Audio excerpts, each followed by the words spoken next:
Hey, what's up, everybody? This is Gary Holt from Exodus and formerly from Slayer, and you're listening to The Razor's Edge.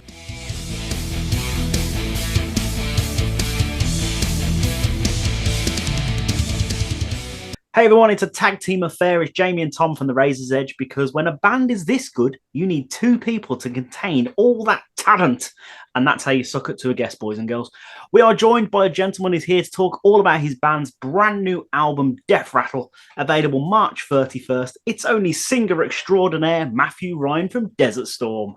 Thank you very much. What a stellar introduction. Thank you for talking with me. It's an absolute pleasure to have you here, Matt. And strap yourself in, because this is going to get hefty. First things first. I think the question that's on everybody's lips right now is, how was your pandemic season? I know it's kind of still a thing, but obviously not so much anymore. But how have the last couple of years been for you?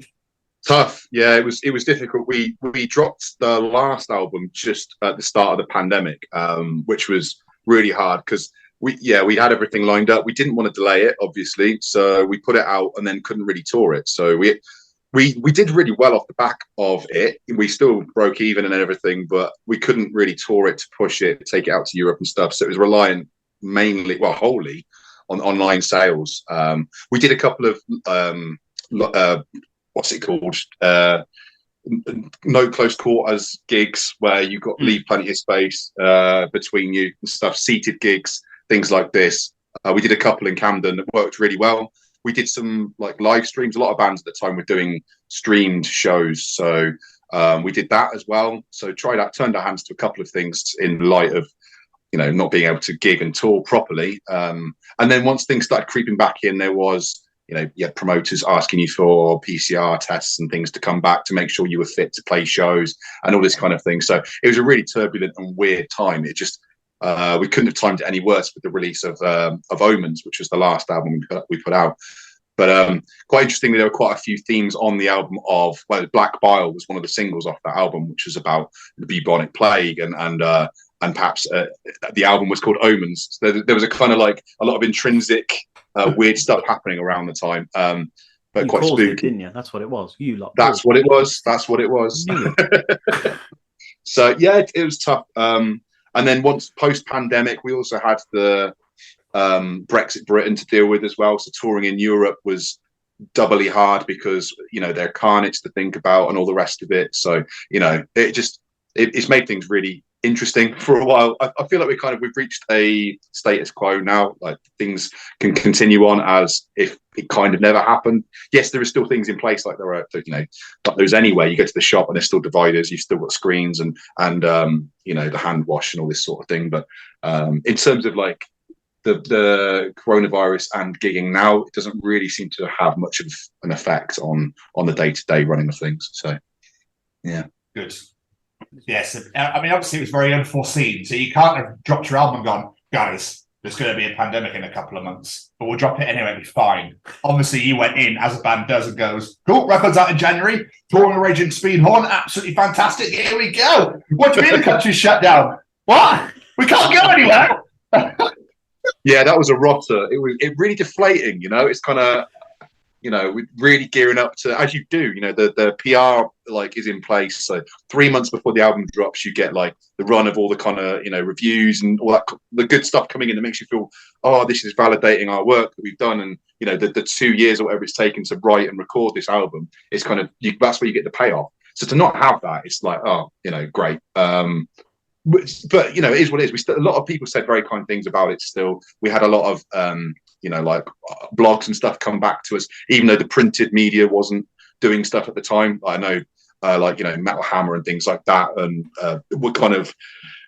they went through a few months of not putting stuff out, and that so it stung us because we ended up doing the PR run, not being able to get it into as many places as we wanted. So it's had so many knock-ons, but. Yeah, you can't foresee it happening. It's one of those things where we just had to roll with the punches. And thankfully, we broke even on the album and then some. So it just goes to show that people, I think at the time, because a lot of people were locked down, it's a bit like music, entertainment. I don't want to say it's recession proof because it's not, but when people are locked at home, then and they're not going out, then they've got that spare money to spend on a film or a game or some music for them to enjoy, in the coziness of their own home. So we were selling a lot online, just couldn't go out and tour it, which is a bit of a shame. But hey, we're out of it now, thankfully. Just hopefully we don't see anything of that sort again. It's just, and if we do, we've got to roll with it. I should imagine that at this stage now, we've been through the ringer with it a little bit. Who knows what might be next? But I feel like our response to it might be a bit more on the nose. Anyway, that's the pandemic. Before we talk about the new album, obviously, let's take us back to the start a little bit. You guys released your first self-titled album in 2008, is that right? Yeah, about then. I think. Well, we formed in 2007, and then we put together might be 2008, 2009. I can't really remember, to be honest. It's we put together. So yeah, we put together a 6-track or something like that. It was very much a DIY, self-released. I don't think I've even got a copy of it anymore. It was a very we recorded it at the studio where we were rehearsing. Didn't really know much about it. So following that, yeah, we a couple of the tracks we re-recorded on later albums and did a slightly better job of it. And then, but yeah, 2007 was when we formed. So what is that now? 16 years, something like that. I think we had our 15-year anniversary not long ago, last year, in fact. So yeah, we've been going a little while now. Several studio albums under our belt. First of which was our debut self-titled, self-released one, and then following that we had Forked Tongues, Horizontal Life, Omens, Sentinels, Omniscient. So I think this is our 6th or 7th, depending on whether you count that first album. If you can't find it in the shops, does it count? I don't know. Did it even happen? Who knows? No one knows. If the person that sang on it can't even have a copy, I'm not sure if it does. I didn't really care anymore. But how did you guys meet in the first place? So we were all friends. We all went to school together. I say we went to school together. I'm from slightly different part of Oxford, so I'm like out in the village, and they were all from nearer to the centre. So they all came through school together. And then I kind of went in and went to a secondary school fairly near to where they were. So I kind of met a couple of them, the twins, Elliot and Ryan, who were the guitarist and the drummer of the band. They came to the school where I was for a year. They disappeared off to go to their local. And then 6 years later or so, I went to see a show because they were in another band at the time, 2020 Vision, who were their secondary school band. So I went to check them out and kind of bumped into them, got talking to them, ended up making friends with them again, went out to the sort of metal nights and stuff like this, got drunk with them, and just over time developed the musical interest. And a couple of the other guys I knew from various points. Yeah, so we're all local. We all kind of went to school together at some stage, and we're just friends first, which I really think helps with the dynamics of the band when you've got people who you can trust, you can rely on, you can chat to. The amount of hours you spend in the back of a van with these people, you kind of, that really is paramount. So yeah, through school mainly. It's all about that chemistry. That's why that's why I say having that relationship and being that close to your band members, like you say, you spend so much time with them. It's all about that chemistry. Because obviously, if that's not there, or you can't rely on, it all just falls apart, doesn't it? So exactly, it's absolutely beautiful to hear. Let's go back even further back, Matt. What actually made you want to get into music? What made you want to be a musician? Crikey. So I've always been, I don't know, I have always been interested in music. I've always enjoyed listening to music. I think it's just something that I've got somewhat of a musical family. My uncle was always in bands. My aunt is a vocal coach. So I feel like that they have influenced me. My uncle got me my first, he found me my first amp. It was a Eddie Van Halen signature combo. So I had that, I had the guitar. Yeah, it was nice. It's not a bad first amp, to be fair. And then I ended up having the combo and then getting a 4x12 Marshall stack in my bedroom. I could never even turn it up to like 1. There was no point in me having it. It was a ridiculous piece of kit. So it was a solid, strong start for it's not a 10-watt practice amp. It was the dog's bollocks. So that was nice. Still got my guitar actually. I don't play my guitar as like it's more of like a keepsake now, but I've got it in my room and it's there. So I started out playing guitar and bass. Didn't really figure that I'd enjoy doing vocals. But yeah, I've always been into like heavy rock and metal, and my taste of which developed over the years as I started experimenting and just as you do, your taste matures.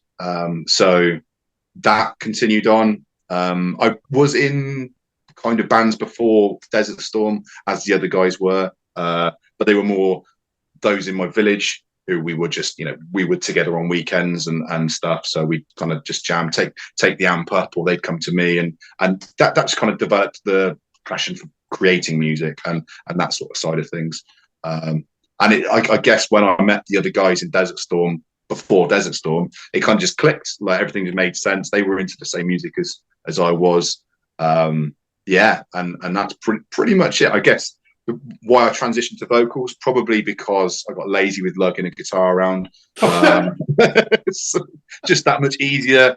I mean, I do help with the load-ins. I do carry gear. I even help them set up and pack down. But at the end of the day, I've got a microphone, and that's just to avoid sharing phlegm with anybody else. To be perfectly honest, because it's just an SM58. It's industry standard. Everybody's got an SM58. It's nothing special. Yes, you get people with crooning mics and all the rest of it, but to me, why mess with the best? So and that's it pretty much. Like I've never tried my hands at drums, but bass guitar and guitar I tried before getting into vocals. It's not just the fact that there's less to carry. I guess when we were jamming and sort of talking about musical interests and stuff, I'd sing along to some of the tracks and the records we were listening to, and they'd be like, actually, you do that really well. Let's just try, go into the studio and see what happens. And that kind of spawned, got my interest. So amazing. I just had this vision of you with the stack, the Marshall stack, and you turn it up ever so slightly and it's strummed. And I can just imagine, like, your mum or your parents upstairs going, yeah, sorry, it's just me. Sorry, guys. Yeah. And then it's in the news the next day. It reached 4.2 on the Richter scale. It reminds me of the scene in, is it Back to the Future, where he gets the amplifier and turns it right up and he blows himself back. The other thing you say, like you decided to be a vocalist, but it's more than just being a vocalist. When you're the singer and band, you're the front man. At the end of the day, you're on stage, you're talking to the crowd. How was that to adapt to becoming that front man side of it? Not too bad, to be honest. Like I've gone through stages where I've not sat down and rehearsed anything, but you try things and you go, right, am I more of a silent type, or do I interact with the crowd? And even now there is no specific formula with how to speak to people and approach the crowd. If it's a Tuesday night at some rundown bar in somewhere in mainland Europe, you don't have to be really, really talkative. People aren't necessarily going to be off their head partying or whatever. You feed off the crowd, you check their vibe and respond to their vibe. If it's a Friday night, everybody's having a good time, then you drink with them, you cheers with them. I've tried telling jokes in the past. I'm not very good at telling jokes, so I just don't do that anymore. The boys hate it when I line up for a joke. I guess part of the issue with our music is we have so many different tunings in our music that we often have quite lengthy pauses between tracks, and that's a void that as a frontman you always feel like you have to fill, and you do to a degree, because give it 20 seconds and people start talking amongst themselves, they're off to the bar, they've gone for a piss, and it's kind of, you've got to avoid try and keep the flow of things. We do approach that in a couple of manners. Sometimes we'll have feedback, or you might have an effect pedal or a loop pedal where we can have some ambient stuff in between songs. That does help, but at the end of the day you still got to talk to that crowd. So you've got the usuals, plug the merch, plug the socials, check in with everybody, make sure they're enjoying themselves, all that kind of good stuff. And then just riff. And if you're in a hometown show, it's be like that. Post-pandemic was brilliant, because the amount of times I could go, it's so good to be back in live music, and I've missed this. I'm sure I've missed this as much as you guys have, and all that kind of stuff. And it's just, it's just feeding off the crowd, basically. So I don't do much in the way of frontman acrobatics in terms of swinging from the rafters or stage diving, that sort of stuff. And I don't have long hair that I can whip. But yeah, I'm honest, and I think that's part of the humanist side of Desert Storm. It's kind of, we're seen as a bit of a DIY band, which we are, and we're very humanized through our approach. We are a t-shirt and jeans rather than leather and spikes or whatever. That's that kind of thing. But yeah, hopefully that answers the question. So there's no Lycra and David Lee Roth star jumps honouring your Van Halen guitar from your past, no? No, there's not. As much as that was an early sort of influence of mine, yeah, no, there's none of that in the music. Where's the Desert Storm name come from? How did you come to? Because obviously picking a band name is fucking hard. It is hard. Yeah, so that one was one that we banded around for a while, and it kind of stuck. And the idea was, we've been called out on it so many times. We've done interviews in the past where, it's kind of, we get lined up for it, and it's, we're going to quiz you on like the Gulf War and all the wars in past historical reference and stuff. We're like, it was never intended for that. It's desert. Is like, it's basically stoner rock. So Desert Storm is the stoner and metal Desert Storm. That was the kind of, when we were discussing it at the time, maybe we'd imbued or had a bit to drink or whatever, and we were kind of like, hey, that just works. And it worked, and it stuck, and it's kind of like, that's where it stems from. It's Desert Storm is, you've got the metal side and you've got the kind of psychedelic desert rocky side, and it's a fusion of the two, which is this like sludge. It's bluesy metal, which over the years has developed and has become a bit more progressive. We are very experimental. We kind of try things out, and if it doesn't work, then whatever, we've tried it. So, but yeah, we still have, it's mainly sludge, which is metal and blues and that kind of desert feel to it. So anyway, that's Desert Storm in its essence. Because the whole sludge and stoner thing to me screams like, can't be asked, fucking well, fucking like sludgy and like, do you know what I mean? Like, yeah, just strum it, see what happens, Dave. Come on. yeah. You know what I mean? Like, I've never heard of sludge in my life. Play that same riff over and slower and over and slower, and bring it back slower and lower and slower. And that's basically, that's why it's important throwing other stuff in there like that. You've got to keep things interesting. No, I wasn't trying to take the piss, by the way. I literally did that. My interpretation of it, like Stone, is like, yeah, man, just whatever. This is chill. It's all good. Like, I've heard it described on a documentary once called, it was called Slow Southern Steel. Was a documentary, and there's like loads of like doom and stoner bands in there, and it's described as Slayer dripped in syrup. I think that's really good. Slayer, which is kind of like, yeah, that makes sense. Slayer dripped in syrup. that's a sick analogy for your band though as well. Like, that is delicious. I think that's a great. I don't think I can tell, because I got Machine Head vibes. Okay, yeah. Record, so I really felt. Rob Flynn, that's his name completely left then. I was like, oh shit. I've set myself up for this. Where's it going? Yeah, exactly. I was like, fuck. I definitely felt Machine Head listening to the new record.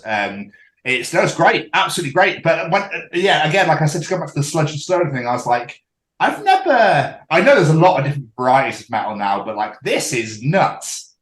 So yeah, thank you for wrapping that for me. I appreciate it. No, that's quite all right. Slayer dipped in syrup. That's never going to leave me. Although I've just got this image of Kerry King being like, oh, for fuck's sake. Could you imagine his head all lubricated in fact, it'd be the opposite, wouldn't it? Be like, ugh, kind of entangled in syrup. Raining syrup. Anyway, so let's talk about Death Rattle. I read somewhere that Death Rattle is somewhat of a eulogy to someone. Is that right? Did I read that right? So the track, our latest single on it was "The Bad Trip," which is a eulogy of a good friend of the band, and it's 10 years ago. 10 years ago this month that he passed away. So it's kind of like a good time. It was weird because we were kind of writing the song, and the intro to the track is kind of really serene and jammy, and that was far longer when we were jamming it, when we were like writing the song. It went on for like 5-10 minutes, and it's just kind of like we were sitting there around banding the ideas and like really enjoying writing it, and I kind of he came to mind. It was kind of like, it felt like the amount of time that we used to spend with him, you know, in the tents in the woods, getting stoned and listening to that kind of music, and just it just, I don't know, like, he came to mind, and it worked, and everything in it fit. So the lyrics are kind of, everything's about him in the lyrics. He was like a really open-minded guy, very friendly, chatty. He was known by a lot of people amongst our friendship group, and in the past we've kind of like dedicated albums to him before. In liner notes we've kind of written about him and stuff, but we've never written a song about him, so it kind of felt right.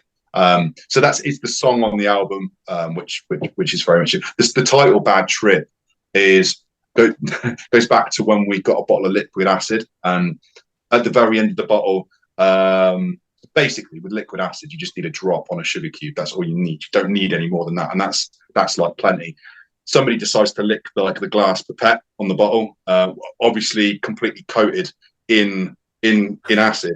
And so that's where the title "Bad Trip" comes from, because it got into like really hairy night of plates against the wall, and like vortex opening, dreadlocks being pulled out, like just really, really weird, twisted stuff happening. So it was one particular moment in our history together. But anyway, the whole band knew him very fondly. He came out on tour with us. He was a roadie for a while. He was a joker, a lot of fun to have on the road. But anyway, so that's Bad Trip. But the album Death Rattle has a bunch of themes. It's quite varied thematically. Some of it's quite morbid. Yeah, there are some tracks about, like the previous single Chain Stoking. It's another term for the death rattle, which is the title of the album. And the idea is it's the raspy breath that you release just before you croak. So in fact, croak's probably just another term for it. That's I just came up with that, but the term croak probably refers to the death rattle. So that is about the intense near death experience you have just before dying. That's what that song is about. So some of the stuff on the album is not particularly cheery, but it was a lot of fun to write.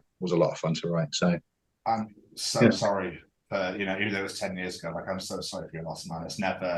It's always shit, isn't it, losing something like that. So, thank you. But no, not at all. I'm sure he's looking down now, being like, "You fuckers! You wrote a song about me, you absolute bastards." That was the idea. That was the idea. It's just like, it was nice. It was nice to write for him. Sorry, I didn't mean to say about that, Matt. But let's bring this back in real quick. No worries. So obviously you mentioned about Bad Trip's about a friend of yours that's sadly not with us anymore. So lyrics wise, then, are they quite personal to you, or are they about like things? Because you mentioned the bubonic plague, so obviously that was fucking centuries ago. I hear what you're saying. I do hear what you're saying. Yeah. So some of the tracks I do write from personal past experiences. Some tracks are fantasy, are purely my own creation, imagination. There are some tracks on Death Rattle which are vengeful gods, kind of old, you know, who are bound in shackles and into bondage and all this kind of like a lot of mythological type stuff in there as well. But I don't do that as much as I used to. I used to write. I went through a stage of like every album I would kind of continue a story, so you could kind of piece together a story that went through. If you listen to a certain track on each album, you could kind of piece this story together. And I used to do things of that sort. But there's quite a few tracks that do speak from personal experience, like the Chain Stoking single that I mentioned about, you know, the near death experience. Your brain releases DMT, or just dumps all the DMT that you have, which is like the dream chemical, and that is what a lot of people kind of explain away the near death experience as being an intense, like, hallucinogenic experience because of the DMT being released. So it's like having a really strong dream. So it's some of it speaking from experience because of DMT, but a lot of the talk of reliving your life, you know, of everything like that. That's something which isn't so much part of the DMT trip. So it's interesting because it's definitely different, even though that's what people, you know. Anyway, so some of it's from past experience or drawing from experiences. Some of it is definitely kind of bridging the gap and making a bit more of an interesting one to listen to. To be honest, like with the way I deliver my vocals, you quite often can't understand what I'm getting at anyway. So it's like they're often quite guttural and like more of a growling shout. So over the heady riffs and like heavily distorted guitar and bass, it's unless you know what I'm saying, sometimes you can't really make it out. I do occasionally have some melody and some softer vocals in, but it's certainly more abrasive. But lyrics are all there for people to read. They're all online and stuff, so people are keen to see, is he definitely going on about grisly stuff, or is he actually shouting about dandelions and rainbows or whatever? The people can bet me, I promise. So obviously this is your guy's 6th or 7th album. We haven't quite decided, but either way. But what makes this record stand out against the others, would you say? So I think this one is more alike to Omens, which was the pandemic album. I think with Omens, I listen back and I have some favorites on it. Like, it's not that I think any of the songs on it are necessarily bad. With Omens, I could pick the ones out and go, that's my favorite track on that. This one, I've really, really struggled to do that. I think every song on it, we actually decided not to record certain songs. So in the past, what we've done is we'll write material to a point and then, we'll go and record the album. And sometimes that song doesn't make the cut or whatever. But this time around, we had surplus material. So we wrote a lot, for as much as the pandemic was a pain for us, it was also very helpful for the production of music, because we were all kind of stuck inside. We couldn't tour, so we got itchy feet. Yes, we just put an album out that we couldn't tour, but that didn't stop at the creative sort of outlet being there. So we ended up writing quite a lot of material, which meant we had more to choose from, which meant the songs that were on the album were stronger. I feel anyway, they're stronger because we could be a lot choosier about stuff. We had more time to play with because we couldn't do anything else. So how it differs musically, I think it's still got the formula of, we have some lighter passages and darker passages, because having the lighter stuff really gives emphasis, or makes the heavy stuff stand out more. So we definitely still have all of that on it. But I think the material is stronger on Death Rattle. Trying to think how else it might differ. We do still have a kind of through the album, it gets progressively heavier, it seems. I think we still draw from a lot of our sort of repertoire of old. So we might have the opener is kind of it's a crash course in like riff rock, and then it kind of moves to like sludge and doom, and it gets really, really heavy. And we haven't done that for a while. The track Insomniac on there, it's just an all out sort of audible assault. It's a total blast, and that's something we've not done since probably Shenzhen on the on our Horizontal Life album, which is going back a few years. So there's an element of not giving a shit and just like playing what we want to play on it a bit more than trying to fit a mold. Not that we were trying to fit a mold before. I don't know. I think we just did an album that we wanted to hear. So hopefully that sort of touches on it. That's great. It's absolutely great. Like, are you excited for the release? Yes, very much so. It always gets to this point and you're like, I just want it to be out now. Like I've been sitting on it for ages. The amount of times I've heard it, because when you're writing and recording an album, you do have to listen to it over and over and over again, and you start to lose the plot. You don't even know if it's any good. So it's nice to get it out there and hear what people make of it. So because you are looking at it this close, you're recording one track. You've got the everyone else's parts is down. The vocals always come last. So you've listened to the drums get laid down, the bass get laid down, both guitars get laid down. It's your turn, and then you're picking through the edits, and you kind of like, I've heard the track a number of times already, and now we're listening to this same like 2 lines to pick my favorite of the takes, and it's just kind of like you're looking at it under a microscope to make sure that you're happy with it. So I've listened to it since then in its entirety, and kind of you kick back in your lounge on the sofa and go, right, I'm just going to relax and listen to this as a listener would. But you've still heard it a number of times over. There's no getting around that. So gauging people's reaction when it's out is amazing. That's where the reward is, really. So I'm excited. I am excited. The 31st is when it's dropping, and we've got a hometown show at the O2 Academy in Oxford on the 31st. So they are always, whenever we play the O2, it's always a good gig. So it's going to be really nice. I think that's lined up far better than the last album has, where we dropped it and we couldn't do anything with it. You know, it's just, yeah. Good. Let's just hope nothing happens in the next month, right? Because that would be painful. Everything crossed for you, my friend. This is it. Yeah. Let's hope it makes it this time. But were the singles well received?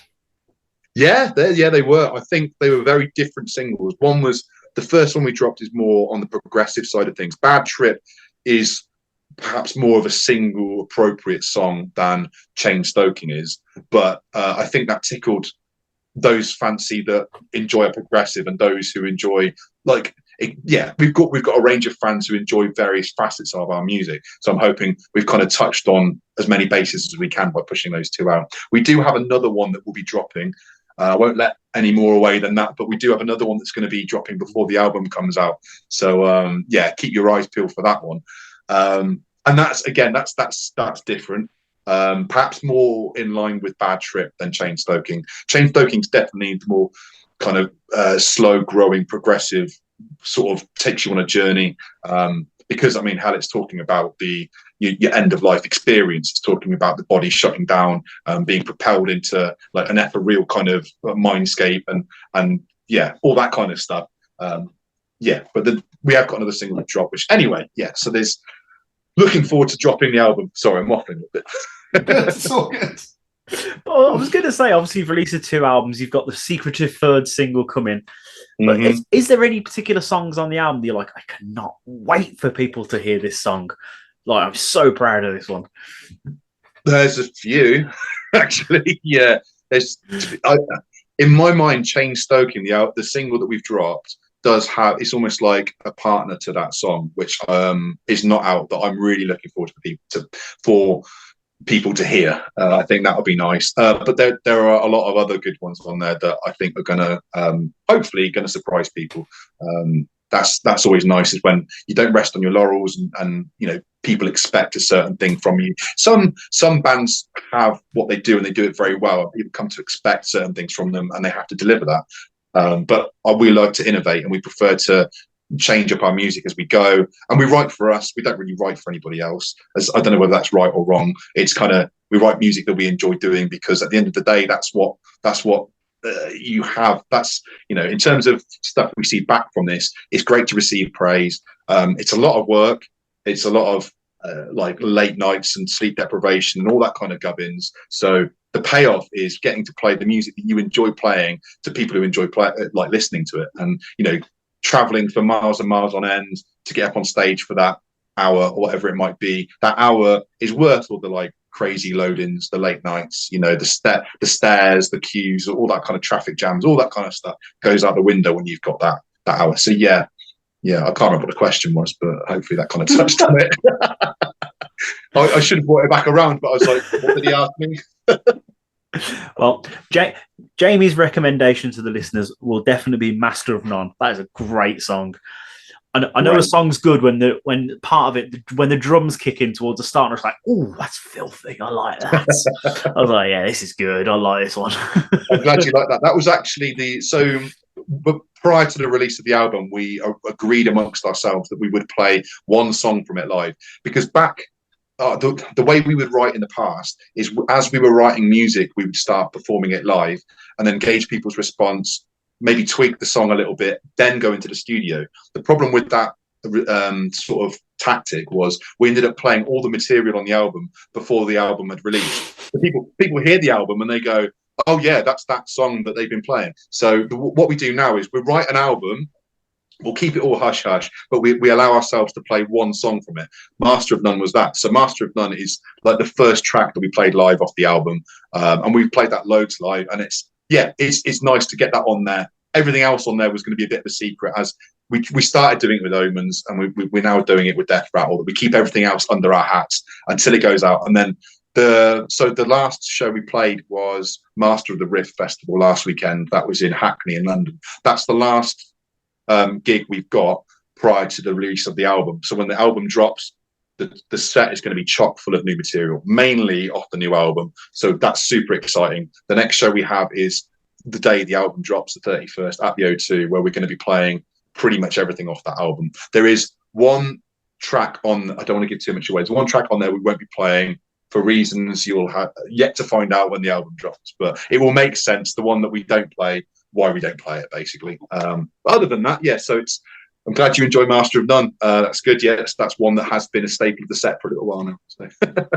Great song. I did have. I mean, I don't know how much you want to give away because I had one as well, but it's in the middle. So I'll tell you afterwards, Matt. All right? Okay, that's nice. Thank you. No, you're very, very welcome. And I think I know what you're referencing again before, so I won't ask that question either. I'll just scrap that as well. So what we'll go with instead is obviously you have a show coming up on the 31st with the album release show, etc. Mm-hmm. But obviously you're going to tour this record, right? You're going to go around the country, go abroad, etc. Yes, yeah. Can you talk about it or no? Yeah, I can talk about it. So the shows we've currently announced, we've got. So we start at the O2 Academy on the 31st, and then from the 1st of April we go off to Europe. So we're actually going to disappear off to Europe, and we play 12 shows, I think, in Europe. So we're going to Germany, Belgium, Holland, Poland, Slovakia, and then we come back through and play Belgium again, I think, to tie the tour up. I think we finish Antwerp, and then we have another show, and then we come back. So I think we land back in the UK on the 13th of April. So that's the European leg we've got tied up. We also have a couple of weekenders in the UK, which I'm going to struggle to remember off the top of my head. Pretty sure we've got Manchester. We've got London on the 20th of May. That is going to be our London album launch, if you like, for our London fans. Even though it's a few months, after the release of the album, that's just anyway.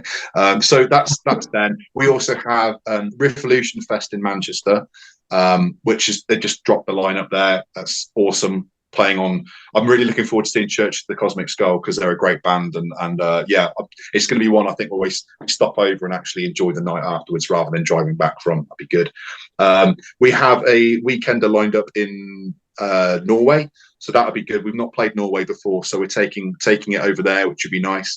And then I think we have a couple of other UK gigs scattered around. I struggle to remember where they are, but we do have a couple of other gigs, and then we'll be taking it into 2024. We'll have more. So yeah, in terms of festivals, we haven't got many this year. I think we've got Revolution in Manchester, but we've not done too badly the last couple of years, and you can never really play the same festival year in, year out. Yeah, so unsurprising, but yeah, so that's pretty much the tour plans we've got in place for it. I wish I could remember the other UK shows. We've got a few. We don't get up to Scotland this year, which is a bit of a shame. We'd like to have getting up to Scotland, but no, that'll have to be 24 now. Yeah, and that's pretty much it. I can mention all that because we've announced it, so I won't get a slap on the wrist from the rest of the band. I was a bit wary about the other tracks on the album because I was like, I'm not sure whether they'd appreciate it or not. So I'll keep still and keep it safe. That's why I didn't say anything. I thought I'll leave it and we can just mention it afterwards. You can definitely tell where the metal countries are in Europe, can't you? Because yeah. Germany, Holland, Belgium. And the French are like, no. I'm sorry, but you cannot come to France. I'm sorry. And also that blocks in Spain and Portugal off. So it's just funny because I was expecting like France, Spain, Portugal. Then we're going to, but you literally went Germany, Belgium, Holland. Just go east. To Poland. Yeah. Just go east, man. Go east. It's amazing. Yeah. You go out and you play the Eastern Bloc and you turn up to the venue and they've got like Gabba or hardcore techno or something. They just, whatever it is, they like it hard. Like it doesn't matter whether it's rock or dance music. It's just like, it's got to be like really pounding and heavy. So yeah, we have played France. We just don't often get many shows there. In fact, the last date on this tour, we were trying to line up a gig in France just to sort of, because we got Antwerp and then we were hoping to do France to sort of bring us back into the UK, but we just couldn't book one. It was really bizarre. Like no one was having it. So we have played gigs in France, but they're quite far and few between. Spain, we played Santiago, which is like the Santiago de Compostela. It's the top of Spain. So, but that's the only gig we played in Spain. It's that much further to drive to. This is the problem. I think we were discussing maybe one year we will get the Eurotunnel or the ferry across to Calais and maybe tour down, do Spain, Portugal, and then maybe get the ferry back from northern Spain back to England, doing something of that sort. Maybe not next year. Next year we're hoping to perhaps tour as tour support to another band, because we haven't done that for a few years now. We go out to Europe as the headline artist. We might try and line up a tour support next year, just because you kind of have to do a bit of both. It's nice to go out as a headline band, but also you're seeing a lot of your fans, your familiar faces, which is really nice. But also to break new ground or play new cities, to have another band there that is more recognised is also quite important. So you have to do both, really. Absolutely. Incredible. So if anyone is listening to this and they're thinking of checking out Desert Storm, they've gone, I like the cut of this guy's jib. Let's check him out. What's maybe like one or two songs you'd recommend, either off the new album or back catalogue or whatever? Okay, that's a really interesting question. I think for anybody who perhaps isn't used to or familiar with heavy music, we do have a couple of softer songs. Normally, if I'm speaking to somebody out in the wild, a non-metalhead, they'll ask me, "Oh, so you're in a band, right?" And I'll go, "Yeah." It's an acquired taste, because they're probably not into metal, right? So I often point them, if you're not into heavy music, check out Home.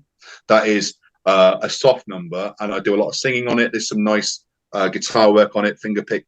It's a very sweet song. However, if you are into heavy music, then there's a few in our back catalogue which perhaps more singles. Queen Reefer, Black Bile, Chain Stoking. Trying to think now. What else could you?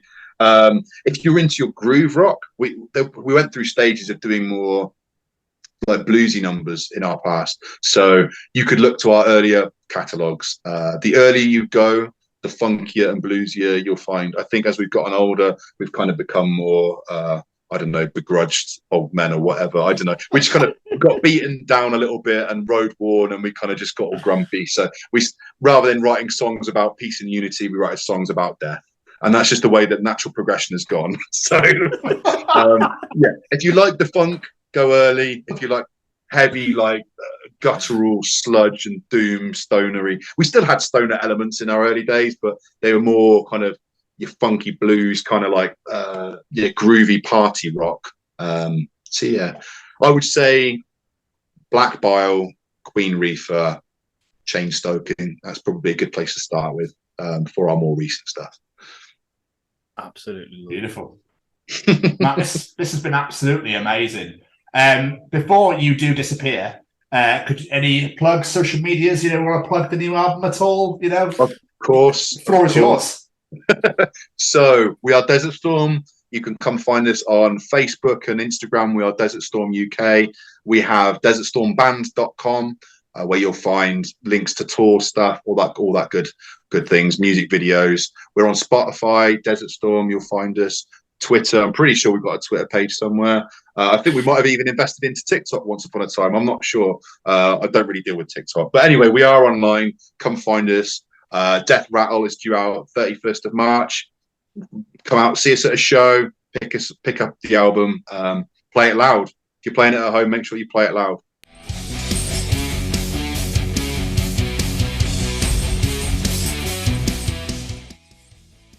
Thanks for listening. Make sure you keep up to date with future episodes by subscribing to our channels.